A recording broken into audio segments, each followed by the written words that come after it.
اول کم غټ خبر چې دی هغه دا دی چې یاره د عمران خان کم چې د پی ټی آی چیرمین دی سابقه د هغه چې دی ضمانت په یو بل ډېر اهم کیس کم چې د 190 میلیون پاوند کیس و د ملک ریاض او د سپریم کورټ کې د هغې پیسې جمع شوي وې القادر ټرسټ چې دی هم په دې کې د هغې دپاره په ده باندې الزام و چې یاره ده دا پیسې راغوښتې دي او دغه کې د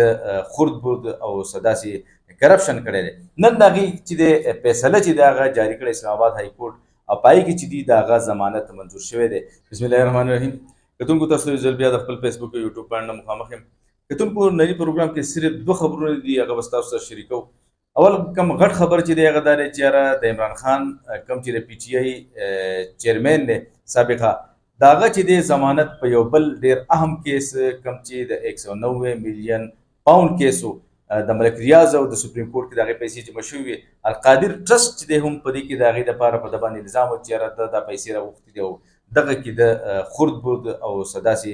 کرپشن کړی دی نن د هغې چې دی فیصله چې دی هغه جاري کړی اسلام آباد های کورټ او پای کې چې دی د هغه ضمانت منظور شوی دی په هغې وباس خو د هغې نه علاوه بل کم غټ خبر چې دی هغه دا دی چې یاره په دوبۍ چې دی دوبۍ لیکس یو دغه چې دی هغه څنګه چې پاناما لیکس و دغه شانتې دوبۍ لیکس چې دی یو بل دغه چې دی د کرپشن یا دغه یو کم چې په بهر ملک کې د ټولې دنیا چې څومره بااثره خلک دي حکمرانان دي پای کې چې دي جنرالان دي مختلفو خلک چې چا سره پیسې دي هغې څنګه چې په پانامه کې دلته کې دغه اخیستي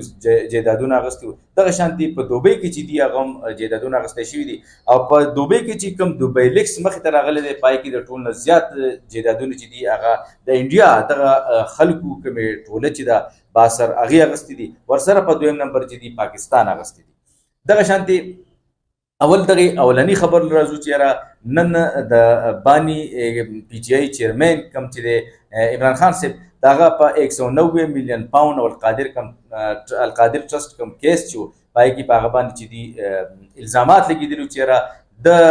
190 میلیون پاوند کم دغه چې دي رقم چې و دا د ملک ریاض او د دو آپس کې څه داسې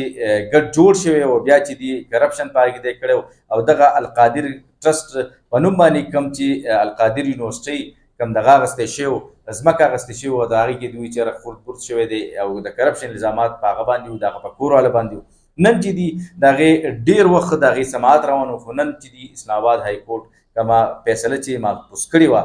پرون د هغې چې دي نن هغې فیصله واوروله او په هغې کې چې دي د اسلام آباد های کورټ کوم چیف جسټس چې دی عامر فاروق مازې کې موږ کتل چې دغه چیف جسټس عامر فاروق چې دی د اسلام آباد های کورټ څومره فیصلې چې به هم راتلي که هغه د ضمانت به وي که نور مختلف شکلونو کې به د پی ټي آی یا د پی ټي آی د چیرمین حوالې سره به دغه و هغوی به په هغې باندې چې دي د عدم اعتماد اظهار کوو هغه به چېر زما کیسونه دي نه اوري خو دې ځل چې دي جسټس تاریخ جنګیري او ورسره چې دي دغه چیف جسټس د اسلام آباد های کورټ چې دی عامر فاروق دغه دوه رکني بینچ و دوی چې دي دغه واورېدو کیس یې اورېدلی او په هغې باندې بیا پرون فیصله محفوظ کړې وه او نن چې دي د هغې هغه محفوظه فیصله چې د واورولی شوه او په هغې کې چې دي نور تفصیلات خو لا تفصیلي فیصله جاري شوې نه ده مختصر کم فیصله چې جاري شوې ده په هغې کې د ټول نه غټ کم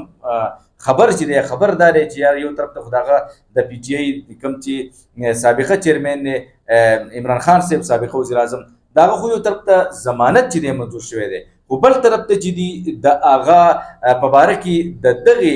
دوه رکني بینچ چې کوم فیصله ده په هغې کې دا ویلي چې یاره په اسلام آباد کوم های کورټ کې چې کومه فیصله مخکې ته راغلې ده په هغې کې دا ویلی شوي دي چې یاره عمران خان صاحب چې دی په دې کې هېڅ قسمه څه خرد برد چې دی نه دي کړي کرپشن نه دي کړي او په ده باندې هېڅ قسمه دغه الزامات چې کوم لګېدلي د کرپشن دا په هغه باندې ثابتېږي نه او هغه چې دی په دې کې د دغې الزاماتو نه مبرا دی یو طرف ته چې موږ څنګه ماضي کې ګورو چې یاره نور څومره دلته کیسونه دي په هغې کې عمران خان صاحب چې دي تواتر سره ضمانتونه کېږي هغه موږ مختلف چې د احتساب عدالت کوم فیصلې شوي وي کوم دغه چې شوي دغه ته سزاګانې ورولې شوي هغې کې چې دي دغه ضمانتونه منظور شوي اوس دا دریم غټ کیس دی چې په دې کې هم د ضمانت منظور شو دې نه علاوه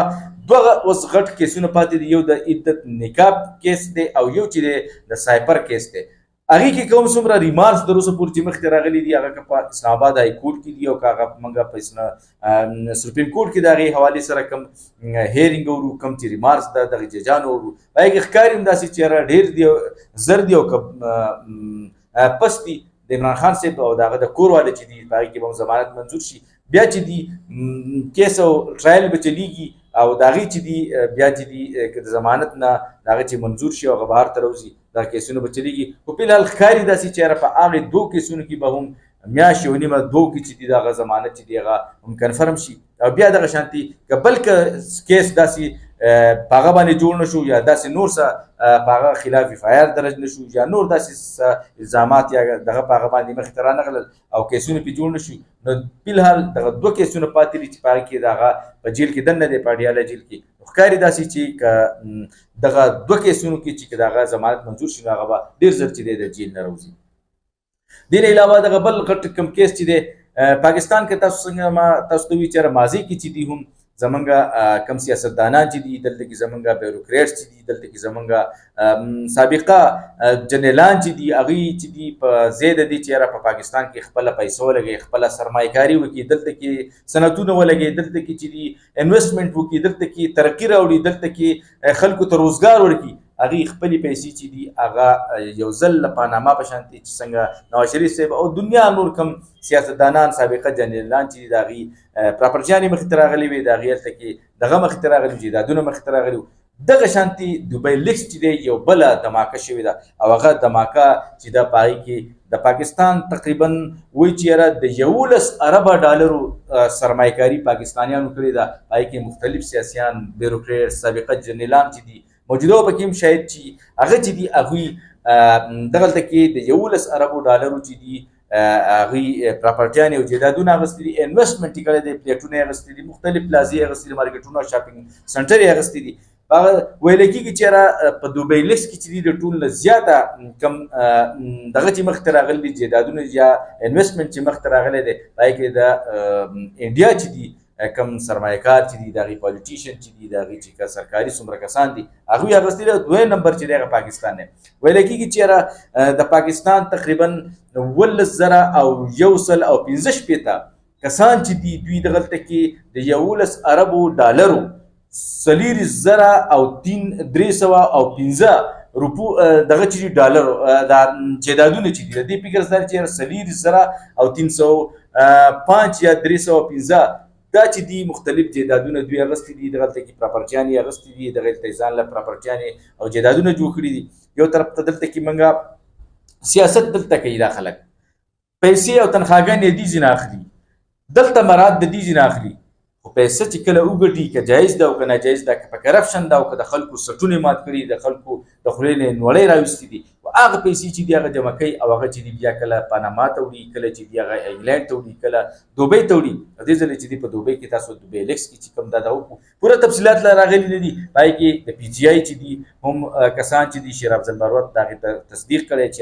هغه پکې یو پلیټ دی دغه شانته کې فیصل واوډا دی او د دې علاوه نور کم کسان چې دي د جنرال مشرف سابقه کم چیف اف آرمي سټاف چې د هغه پکې هم چې دی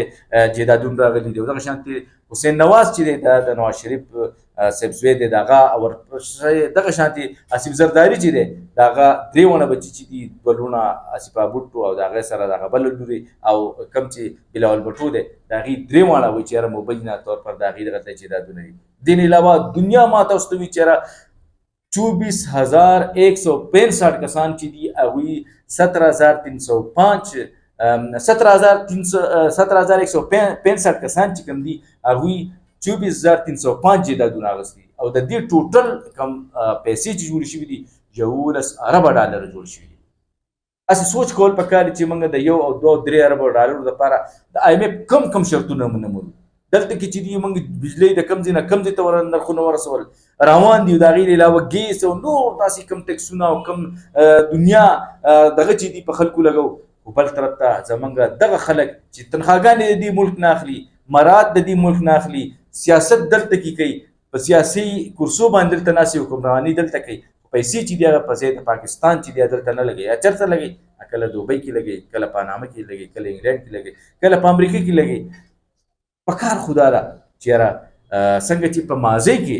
دغه شانتي په پاناما لیکس باندې سزاګانې ورکړل شوې وي او د خلکو نه بس پوس شوی و. دغه شانتي په دوبۍ لیکس باندې هم د خلکو نه تپوس وکړی شي چې دا پیسې دوی سره کم ځای وي، دا پیسې دوی په کومه طریقه بهر ته وړي. او دغه شانتي څوک چې هم د دې ملک سره زیاتې کوي، هلکه په هره جامه کې دی، هلکه په سیاسیان دي، که هغه سرکاري دي، هر څوک چې دي د هغې نه تپوس کول پکار دي او هغوی له د سخت نه سخت سزا ورکول پکار دي چې د عبرت یو نشان جوړ شي چې هغه بیا نه څوک سیاستدانان دلته کې دا چل کوي او خپلې پیسې بهر ته دغه شانتي کوي. ټیک دي او که غلطي دي او کرپشن چې دوی څومره کوي هغې بهر ته هم نه وړي، سرمایه کاري چې دی هغه صرف په خپل ملک کې بهر یو ځای نه کوي. دې نه علاوه که هغه هر څوم دي چې سرکاري دي که بیوروکریټس دي هغې ته هم دغه شانتي سزاګانې پکار دي چې هغوی دغه خپلې پیسې چې دي په ځای د دي چې هغې کې هر طریقه باندې ګټلې دي، هغې که حرام یې اخیستې دي، کرپشن یې کړی دی او که د هر ځای نه پیداګیر کړی دی پیدا کړي دي، خو هغه په دې ملک کې ولګوي، دلته کې به روزګار جوړ شي، دلته کې به دغه جوړ شي. موږ د 1-2-3 اربو ډالرو لپاره د IMF د ورلډ بینک او د عرب ملکونو کله د دوبۍ او کله د سعودي د دې څومره منتونه او څومره دغه کوو، ټیټې سوري وړو، موږ خپلې فیصلې چې دي هغه ازادانه نشو کولی. او دغه کمبخته زمونږ مشران چې دي چې په هر لیول سره دي هغې چې دي 11 اربه ډالره سوچ کوئ که نه چې 11 اربه ډالره دا چې زما په ملک کې سرمایه کاري شوې، دا زما په دې ملک کې دغه شی یاره چې زما د ملک کم چې سود ورکوي، کم چې دغه ورکوي IMF ته ورکوي، د هغې دومره دا سخت شرطونه موږ منو چې دی زما په دې ملک له د ایز قرضه هم ورکړی وی د قرضې په طور باندې، نو د څه نه څه زموږ د خلکو ته به اسانتیاګانې وي، د دوی پیسې به هم په دې ملک کې پرتې وي، دلته کې به هم د دوی هر څه د دوی چا تپوس کړی دی، تپوس چا نه یې کړی. بهرحال اوس چې بهر ته وړي دي سپریم کورټ له پکار دي، دلته کې نور چې څومره ادارې دي هغې له پکار دي، نیب دی که بل دی که بل دی. نیب خو اصل هغه کیس دغه روان دی، سبا په هغې کې چې دي عمران خان صاحب چې دی کوم چې قوانین نوي راغلي دي هغې کې به هغه پیش کېږي سبا 11 بجې و هغه چې دي هغه هم هغه د 50 کروڑ روپو پورې په هغې کې چې دي هر چا ته دا اوس هغې اجازت ورکړی چې یاره دوی کرپشن کولی شي، د دوی نه چې دي تپوس به نه کېږي. بهرحال بیا هم که په دې ملک کې څه ادارې څه ښه نه کړي د دې ملک خیرخواهي د دې عوامو خیرخواهي هغې له پکار دا دي ورسره سپریم کورټ له چې یاره د دې خلکو نه باس پرس ورکړي، د دې نه تپوس وکړي پیسې کم ځای وي، کم ځای نه راغلي او دا بهر ته څنګه ویوړی شي، په دې ملک کې ولې ونه لګي.